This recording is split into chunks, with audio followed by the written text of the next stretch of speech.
வாழைப்பழங்கள் எடுத்திருக்கேன். நம்ம இப்போ பனானா அல்வா செய்ய போகிறோம். கொஞ்சமாக கார்ன்ஃப்ளவர் கலந்து வச்சுருக்கோம். இப்போ முந்திரி திராட்சையை நம்ம நீரில் வதக்கிக்கலாம்.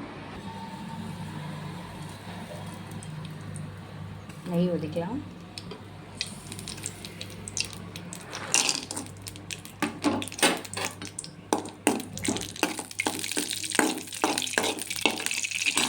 நம்ம அரைச்சி வச்ச வாழைப்பழத்தை இந்த நெய்யில் ஆட் பண்ணிக்கலாம்.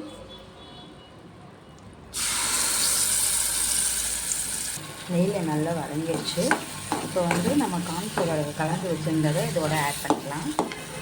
கார்ன்ஃப்ளவர் மாவை கொஞ்சம் சேர்த்து வச்சு கொஞ்சம் டேஸ்ட்டுக்கோட ஆட் பண்ணியிருக்கேன்.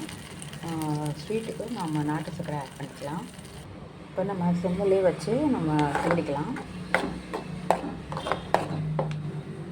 நம்ம இந்த ஸ்டேஜில் நெய் ஆட் பண்ணிக்கலாம்.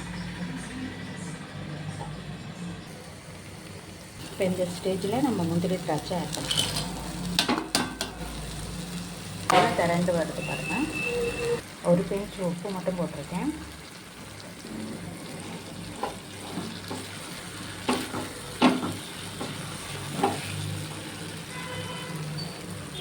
அல்வா ரெடி ஆயிடுச்சு. வாழைப்பழ அல்வா.